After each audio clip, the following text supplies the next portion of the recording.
नमस्ते everyone, Monika astrology में आपका बहुत बहुत स्वागत है। आज हम चर्चा करने जा रहे हैं धनु लग्न की और 2025 के राशिफल की। देखिए, ये जो 2025 का वर्ष है जिसे हम पूरे ही विस्तार से जानने की कोशिश करेंगे। और हम जब वार्षिक राशिफल की बात करते हैं तो जो लंबे अंतराल के लिए ग्रह बदलते हैं उसकी चर्चा की जाती है, यानी कि गुरु, शनि और राहु केतु, इन ग्रहों के ऊपर ही महत्व देकर हम पूरे ही साल का एक आंकलन करेंगे कि किस प्रकार से हमारा पूरा ही वर्ष रहेगा। तो धनु लग्न वालों के लिए किस प्रकार के परिवर्तन होने वाले हैं।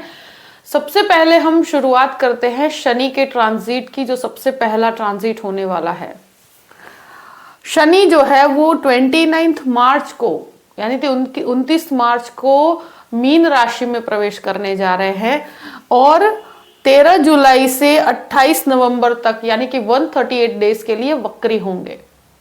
तो धनु लग्न के लिए शनि जो है वो आपका सेकंड लॉर्ड है और आपका तृतीय भाव का स्वामी है। और अब वो आएंगे आपके चतुर्थ भाव में। देखिए, पहले थर्ड हाउस में जो शनि शुरू के 3 महीने के लिए है, उसके बाद वो आपके फोर्थ हाउस के अंदर आ जाएंगे। यहाँ पर जब शनि चतुर्थ भाव में आते हैं, देखिए फोर्थ हाउस क्या होता है कि प्रॉपर्टी का होता है, आपके एक तरह से हेरिडिटी की प्रॉपर्टी का हो या किसी भी प्रकार की प्रॉपर्टी का लेन देन, आपका मन की अवस्था किस प्रकार से रहेगी, इन सब चीजों को आप देख पाएंगे। तो मुझे लगता है कि अगर कोई भी प्रकार की प्रॉपर्टी लेना चाहते हैं या कहीं पर आप रिनोवेशंस करवाना चाहते हैं, घर में कंस्ट्रक्शन करवाना चाहते हैं, या आपकी कोई हेरिडिटी की प्रॉपर्टी है तो उसके ऊपर आप कंस्ट्रक्शन करवाना चाहते हैं, कुछ जमीन लेना चाहते हैं या बेचना चाहते हैं, तो ये समय मुझे लगता है कि शनि के द्वारा 29 मार्च के बाद शुरू होता है, जो प्रॉपर्टी से रिलेटेड चीजों को काफी रिजॉल्व करने की शुरुआत करेगा। और मुझे लगता है कि यहाँ आपके लिए प्रॉपर्टी संबंधित लाभ होंगे ही होंगे, क्योंकि द्वितीयेश बनकर शनि यहाँ पर बैठे हैं। जो आपकी फैमिली की प्रॉपर्टी है या कहीं पर भी आपके पास इस तरह का कोई चीजें जो रिजॉल्व नहीं हो पाई है, तो वो रिजॉल्व होंगी और आपको इसमें प्राप्ति होगी। और कंस्ट्रक्शन, कोई रिनोवेशंस आप करवाना चाहते हैं तो ये समय आपके लिए फायदे कारक है। यहां से शनि का एक तरह से कहा जाए कि दृष्टि आपके छठे घर पे पड़ेगा, आपके सामने दशम भाव पे पड़ेंगे और शनि की एक दृष्टि आपके लग्न के ऊपर भी पड़ेगी। तो शुरू के 3 महीने भी शनि बहुत पॉजिटिव समय डिनोट कर रहा है। और जब शनि यहाँ पर बैठे हैं और 6th हाउस को देखेंगे तो कोई भी प्रकार की प्रॉपर्टी से रिलेटेड अगर लोन करना चाहते हैं तो यहाँ पर आपको लोन प्राप्ति के योग बनते हैं। उसके साथ साथ सबसे इंपॉर्टेंट ये होता है कि आपको किसी भी प्रकार के डिस्प्यूट को अवॉइड करना है। कहीं पर भी लोन भी लेते हैं तो कैलकुलेटिव रिस्क के साथ आप ले सकते हैं, क्योंकि लंबे समय तक चलेगा। और यहाँ उसको आप जितनी कैपेसिटी है उस प्रकार से आप ले सकते हैं। यहाँ पर रोग की बात की जाए तो डेफिनेटली यहाँ पर जिनके भी बोन से रिलेटेड प्रॉब्लम्स है या हेल्थ से रिलेटेड इश्यूज है, तो यहाँ आपको अपने हेल्थ का प्रॉपरली ध्यान रखना होगा। और मुझे लगता है कि स्वास्थ्य संबंधित समस्याओं को लाइटली नहीं लेना चाहिए यहाँ पर। और स्पेशली जिनके भी बोन से रिलेटेड, लिवर से रिलेटेड प्रॉब्लम्स है, थायराइड से संबंधित समस्या है, हार्मोनल प्रॉब्लम्स है, उनको खास करके अपने स्वास्थ्य का ध्यान रखना है। शनि का दृष्टि आपके दशम भाव पे भी पड़ेंगे तो आपको कार्यस्थल में कंटिन्यूअस मेहनत करनी पड़ेगी, संघर्ष का प्रतीक है ये। और यहाँ पर आपके मन में आप बहुत ज्यादा ये विचारशील भी बनाता है, क्योंकि 4th हाउस जो है हमारे मन की अवस्था होती है। तो कभी कभी कुछ काम में हम जल्दबाजी करते हैं, बट शनि बहुत ही धैर्यवान बनाता है, व्यक्ति को बहुत धैर्य रखना पड़ता है। यहाँ जल्दबाजी में कोई भी कार्य करने पर आपको सफलता प्राप्त नहीं होती। आपको हमेशा मेहनत के ऊपर डिपेंड रहना पड़ेगा। आप जितना मेहनत करेंगे उस प्रकार से आपको प्राप्ति होगी ही होगी। और यहाँ शनि का दृष्टि जो लग्न के ऊपर भी पड़ता है, वो व्यक्ति को कंटिन्यूस डिसिप्लिन सिखाता है, कंटिन्यूस मेहनत करने की तरफ लेकर जाता है। तो यहाँ एक चीज डेफिनेटली कहूंगी कि अगर कोई भी डिस्प्यूट चल रहा है, प्रॉपर्टी का कोई भी विवाद चल रहा है, तो यहां मुझे लगता है कि अप्रैल और मई का महीना जो है थोड़ा सा आपको ध्यान रखने की जरूरत रहेगी, क्योंकि यहाँ कोई भी डिस्प्यूट झगड़ा ये 2 महीने में होता है, तो प्रॉपर्टी से रिलेटेड हो या फैमिली का कोई विवाद हो, क्योंकि ये मन की अवस्था है और शनि राहु का कॉम्बिनेशन बन रहा है यहाँ पर, तो ये थोड़े समय के लिए है, 1.5 से 2 महीने का समय है। तो यहाँ आप अपने परिस्थितियों को बहुत कंट्रोल में रखिएगा, बहुत शांत रहिएगा, तो ही चीजों के अंदर आप रास्ते निकाल पाएंगे। यहाँ अगर ये 2 महीने में आपको अपने हर तरह से फैमिली या ब्रदर सिस्टर रिलेशनशिप में कहीं विवाद होता है या प्रॉपर्टी का विवाद होता है, तो उसमें कहीं जल्दबाजी नहीं करनी, बहुत संयम बना के रखना है, बहुत शांति से चीजों को रिजॉल्व करना है, क्योंकि सॉल्यूशंस आपको मिलेंगे, बट इन 2 महीने में आपको कहीं पर भी विवाद नहीं करना है। और ये मेहनत का कारक है, कभी कभी ये डिप्रेसिव थॉट्स भी देता है, क्योंकि चतुर्थ भाव है, मन के ऊपर है, व्यक्ति थोड़ा सा उदासीन हो जाता है, थोड़ा निराश हो जाता है, और छोटी छोटी चीजों में उसको डिप्रेशन का प्रॉब्लम रहता है। तो ये चीजें, क्योंकि ये गुरु की राशि है, और मुझे लगता है कि यहाँ शनि का आना स्पिरिचुअल डेवलपमेंट को भी दर्शाता है। व्यक्ति को योगा अभ्यास प्राणायाम इन चीजों में इंटरेस्ट बढ़ता है, तो ये चीजें आप अपने अंदर देख पाएंगे, ये बदलाव आप देख पाएंगे। अब बात करते हैं गुरु के ट्रांजिट की। देखिए, गुरु जो है वो 14 मई को चेंज हो रहे हैं, और गुरु आपके जो लग्न लॉर्ड है, देखिए सबसे इंपॉर्टेंट है कि लग्न लॉर्ड है आपके लिए, और आपके 6ठे घर में रहेंगे 14 तारीख तक, यानी 14 मई तक है। तो शुरू के 4.5 महीने के लिए गुरु यहाँ पर है, उसके बाद गुरु का ट्रांजिट होगा आपके 7वें घर के अंदर, और 7th हाउस में बैठेंगे ये, और 18 अक्टूबर से 5 दिसंबर को वापस आपके कर्क राशि में अष्टम भाव में जाएंगे। देखिए, 3 ट्रांजिट हैं गुरु के इस वर्ष में। गुरु अतिचारी हैं और बहुत ट्रांजिट उनके ज्यादा हैं। यहाँ शुरू में गुरु का ट्रांजिट 6ठे घर के अंदर है, तो पहले हम शुरू की बात करते हैं। जो शुरू के 4.5 महीने के लिए जो गुरु यहाँ पर स्थित रहेंगे, लग्नेश बनकर रहेंगे, तो मुझे लगता है यहाँ हेल्थ इश्यूज आपको थोड़े से परेशान कर सकते हैं। अगर लोन है तो उसको रीपेमेंट करने में प्रॉब्लम्स रहेगी, तो मुझे लगता है कि कैलकुलेटिव रिस्क के साथ लोन लिया जा सकता है। यहाँ सबसे बड़ी चीज हार्मोनल प्रॉब्लम, थायराइड से संबंधित समस्या, लेडीज में पीसीओडी पीसीओएस की प्रॉब्लम रहती है, यहाँ बोन से रिलेटेड प्रॉब्लम्स रहती है। मगर अगर हेल्थ को अवॉइड करते हैं तो यहाँ पर मुझे लगता है ओबेसिटी का प्रॉब्लम भी काफी रहता है, फैट इश्यूज रहते हैं। तो अपने स्वास्थ्य को प्रायोरिटी में रखिएगा, किसी भी झगड़े किसी भी विवाद के अंदर पड़ने से बचना है। शुरू के 4.5 महीने का समय खराब नहीं कहूंगी मैं, क्योंकि यहाँ पर ट्रांजिट करने पर भी मैं कहूंगी कि फिलहाल नक्षत्र के हिसाब से भी ये इतना नेगेटिव नहीं है, मगर हेल्थ को लेकर डेफिनेटली आपको अपना ध्यान रखना होगा। और यहाँ पर आपको कहीं पर भी विवाद के अंदर बहुत ज्यादा अपनी मानसिकता किसी विवाद की वजह से खराब नहीं करनी है। यहाँ गुरु एक तरह से आपके 10th भाव को भी देखते हैं, आपके 12th हाउस को भी देखते हैं, और यहाँ आपके 2nd हाउस को भी देखते हैं। तो आपकी सेविंग्स के साथ साथ आपके खर्च भी उतने ही बने हुए हैं, कुछ फैमिली रिस्पॉन्सिबिलिटीज रहेगी और उनके पीछे खर्चा काफी रहेगा। तो खर्च यहाँ पर कंटिन्यूअस बेस पर बना रहेगा, हेल्थ के पीछे भी, और कोई विवाद हो, कोई लीगल मैटर से संबंधित विवाद हो, उसके पीछे भी आपका खर्च हो सकता है। तो यहाँ बैठकर जुपिटर डेफिनेटली एक अच्छी चीज ये है कि 10th भाव पे दृष्टि है, तो कोई भी जॉब में परिवर्तन, कोई भी बदलाव या कुछ भी करते हैं या जो भी काम कर रहे हैं, वहां पर आपको मुझे लगता है एक माध्यम मिलेगा, कोई बदलाव से भी आपको माध्यम मिल सकता है जो आपके लिए पॉजिटिव रहेगा। तो एक सोर्स ऑफ इनकम बनाए रखेगा ये।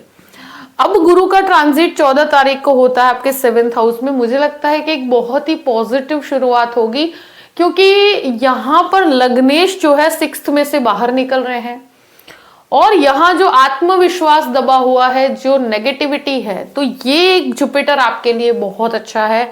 और मुझे लगता है यहाँ से 7th हाउस जो होता है हमारा बिजनेस का होता है, हमारे लोगों के साथ व्यवहार का होता है, और एक तरह से मैरिड लाइफ का भी होता है, पार्टनरशिप का होता है। तो जिनका भी मैरिज नहीं हुआ है उसके लिए मुझे लगता है कि ये समय बहुत बेहतर रहेगा। कोई नए बिजनेस की शुरुआत करना चाहते हैं या ऑलरेडी कोई बिजनेस शुरू किया हुआ है तो उसमें आप ग्रोथ देखना चाहते हैं, तो ये समय आपके लिए बहुत भाग्यशाली है। मैरिज से संबंधित काफी समय से अगर आप कोशिश कर रहे हैं तो भी 14th के बाद आपको जो जिस तरह का व्यक्ति चाहिए उस तरह के आपके पास ऑप्शंस आएंगे, और मुझे लगता है अगर डिसीजन लेते हैं तो आपको योग्य पर्सन भी आपको प्राप्त होगा। और यहाँ पर एक चीज डेफिनेटली कि अगर पार्टनरशिप से संबंधित भी काम है तो वहां पर भी आपको काफी लाभ होंगे। ये गुरु एक तो लाभ स्थान पे दृष्टि करते हैं, आपके लग्न पे दृष्टि करते हैं और आपके तृतीय भाव पे दृष्टि करते हैं। तो 11th हाउस पे देखने पर मुझे लगता है पैसों की इनकम बढ़ेगी, एक तरह से source of income, multiple income, या कहीं पर प्रमोशन रुका हुआ है तो यहाँ पर प्रमोशन के लिए बहुत अच्छे चांसेस बनते हैं। दूसरी चीज यहाँ आपके लग्न को देखने पर एक स्पिरिचुअल डेवलपमेंट बहुत अच्छा है।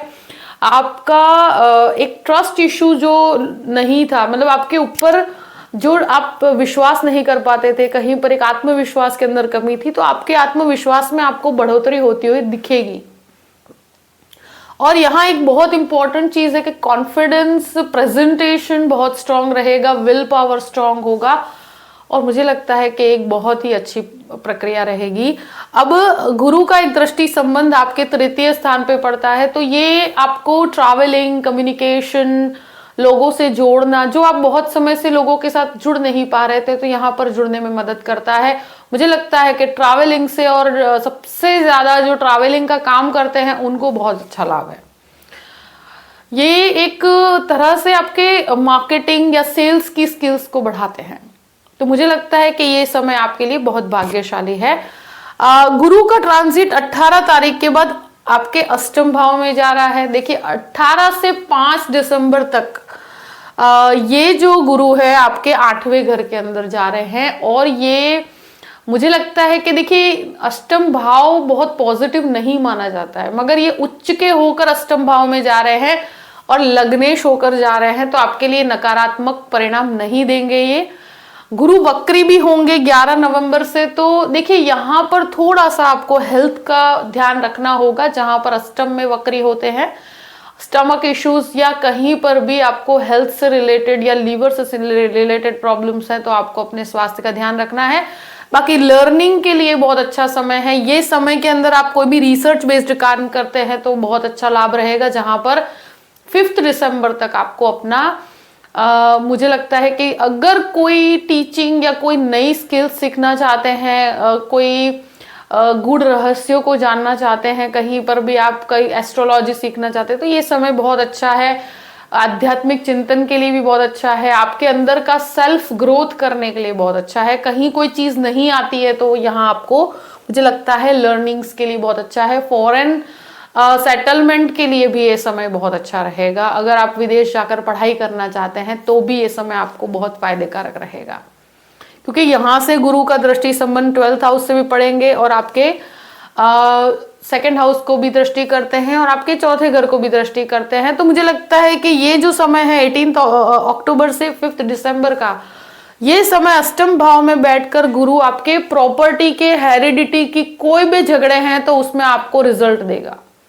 अगर कोई विवाद भी हुआ है और लंबा चला है तो इस समय के अंदर वो खत्म होकर आपको उसके पॉजिटिव रिजल्ट्स मिलेंगे, और आपको मुझे लगता है कि बहुत अच्छा रिजल्ट मिलेगा, क्योंकि यहां से जुपिटर आपके फैमिली से, फैमिली बिजनेस से या फैमिली इनकम से आपको लाभ मिलता है। साथ साथ में आपकी हेरिडिटी की प्रॉपर्टी, रुके हुए धन को ये आगे बढ़ाता है। तो यहां पर मुझे लगता है कि ये चीज में बहुत फायदा है। यहाँ गुरु का ट्रांजिट हर तरह से आपके लिए अच्छा, और मुझे लगता है कि आफ्टर 14th मई आपके लिए हर तरह से गुरु का एक पॉजिटिव रिजल्ट आप देख पाएंगे। अब बात करते हैं राहु की। तो देखिए राहु 18 मई को कुंभ राशि में जा रहे हैं, यानी कि 4थे घर से आपके तृतीय भाव में जा रहे हैं, और केतु यहाँ पर आपके दशम भाव में से निकलकर आपके नवम भाव में जा रहे हैं। ये एक ऐसा ट्रांजिट है क्योंकि राहु जो है यहाँ पर स्थित रहेंगे 18 मई तक, और 29 मार्च से 18 मई तक शनि राहु का ट्रांजिट रहेगा। ये समय थोड़ा सा आपके लिए कठिन है क्योंकि राहु जब तक यहाँ पर बैठे हैं इंसान को डर, घबराहट, एक माया में बैठा के रखते हैं, प्रॉपर्टी किससे संबंधित झगड़े करवाते हैं, विवाद करवाते हैं, ब्रदर सिस्टर रिलेशनशिप में विवाद करवाते हैं। मुझे लगता है भाई बहनों के साथ खटास होने की संभावनाएं बनती हैं यहाँ पर। अगर एक तरह से कहा जाए माता के स्वास्थ्य का यहाँ बहुत ध्यान रखना है। स्पेशली कहा जाए कि जब 29 मार्च से 18 मई का जो समय है तो शनि राहु का ये कॉम्बिनेशन यहाँ पर बना रहेगा, तो ये आपके माता के स्वास्थ्य के लिए अच्छा नहीं है। तो मुझे लगता है कि यहाँ मदर की हेल्थ का आपको थोड़ा सा ध्यान रखना होगा और यहाँ पर प्रॉपर्टी के विवादों को आपको अवॉइड करना है। ये समय में शांत बैठे रहिएगा। इसलिए मैं कह रही हूँ कि अप्रैल और मई का समय जो है बहुत ज्यादा झगड़े विवाद में पड़ने से आपको बचना है। ये पूरे ही वर्ष में सबसे ज्यादा कॉम्प्लिकेटेड समय रहेगा। दूसरी चीज, अब राहु का ट्रांजिट यहां से होता है आपके तृतीय स्थान पर, और मुझे लगता है कि एक बहुत अच्छा स्थान है। तृतीय भाव कम्युनिकेशन का होता है, आपके मार्केटिंग का होता है, ट्रैवलिंग का होता है, ये सब कुछ राहु को बहुत पसंद है। और यहाँ पर जो तृतीय लॉर्ड है वो भी चतुर्थ भाव में है, तो मुझे लगता है कि यहाँ एक चीज रहेगी, भले राहु चौथे घर में हो या तृतीय भाव में हो, यहाँ ब्रदर सिस्टर रिलेशनशिप में भाई बहनों के साथ विवाद होगा ही होगा, और छोटे भाई बहनों के साथ विवाद होने की संभावना ज्यादा है। यहाँ टूर्स एंड ट्रैवल्स एंड बहुत ज्यादा मतलब कोई भी बदलाव, कोई स्थान परिवर्तन आपके लिए बहुत अच्छा है। यहाँ आप ट्रैवलिंग ओरिएंटेड रहेंगे, फॉरेन ट्रैवलिंग की तरफ आपका इंटरेस्ट बढ़ेगा। अपनी ग्रोथ पर ध्यान दीजिए और मुझे लगता है कि ये समय आपको बहुत ज्यादा हेल्प करेगा। तो जैसे ही वर्ष निकलता है, देखिए गुरु का ट्रांजिट भी फेवरेबल और राहु भी यहाँ पर बहुत पॉजिटिव हो रहे हैं, तो ये समय आपके लिए बहुत ही अच्छा है मई के बाद का, जो आपको हर तरह से मदद करता है। और यहाँ मुझे लगता है कि आप अपनी स्किल्स को डेवलप कर पाएंगे।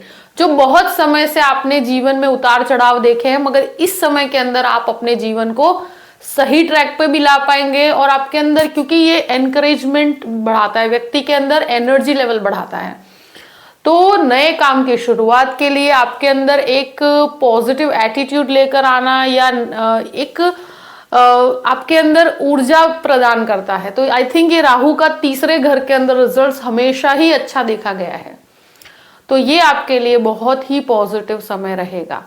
यहाँ जो भी आईटी क्षेत्र में है, जो मेडिसिन में है, जो टेक्निकल क्षेत्र में है, जो बिजनेस में है, वो भी टेक्निकल चीजों का यूज करके अपने जीवन को बढ़ा पाएंगे। तो एक बहुत ही बेहतर समय कहूंगी मैं। दशम भाव का केतु है, तो ये एक तरह से जॉब में जो भी बदलाव, जो भी चेंजेस हैं, ये सब करने के व्यक्ति को आगे बढ़ाता रहता है। वो सोचता है कि चेंज करूं, तो शुरू के जो समय में यानी कि 18 मई तक मुझे लगता है कि हो सके वहां तक बहुत ज्यादा जॉब में चेंजेस और बदलाव करते हैं, तो वहां पर एकदम कंफर्ट जोन नहीं मिलेगा। मगर केतु का यहाँ से निकलकर आपके भाग्य स्थान में आना, यहाँ पर मुझे लगता है कि अब जहां पर भी सेटल्ड होते हैं वहां पर आपको बहुत ही अच्छे रिजल्ट्स मिलेंगे। साथ साथ में ये एक आध्यात्मिक चिंतन वाला ग्रह है। केतु जब नवम भाव में आएंगे, आपके स्पिरिचुअल डेवलपमेंट में बहुत बढ़ोतरी होगी, आध्यात्मिक यात्राओं में बढ़ोतरी होगी, और मुझे लगता है कि भाग्य के अंदर काफी वृद्धि है। यहाँ पर आप कोई भी डिसीजन लेते हैं, कहीं पर भी परिवर्तन करते हैं, आपको नई चीजें सीखने का मौका मिलेगा। और मुझे लगता है कि ये एक ऐसा समय है कि जहां पर आप कुछ अच्छे कार्यों में, आपको मंत्र साधना में और कुछ दान दक्षिणा में, इन चीजों में आपका इंटरेस्ट बढ़ता चला जाएगा, क्योंकि केतु आपको स्पिरिचुअल डेवलपमेंट की तरफ आपके आगे बढ़ाता है। तो आई थिंक ये पूरा ही जो समय है उसमें आपको अप्रैल और मई 2 महीने के अंदर आपको डेफिनेटली अपने लाइफ को ट्रैक पे रखना होगा। बहुत ज्यादा झगड़े विवाद को अवॉइड करना होगा। बाकी हर तरह से आपके लिए ये समय आप बहुत पॉजिटिव है।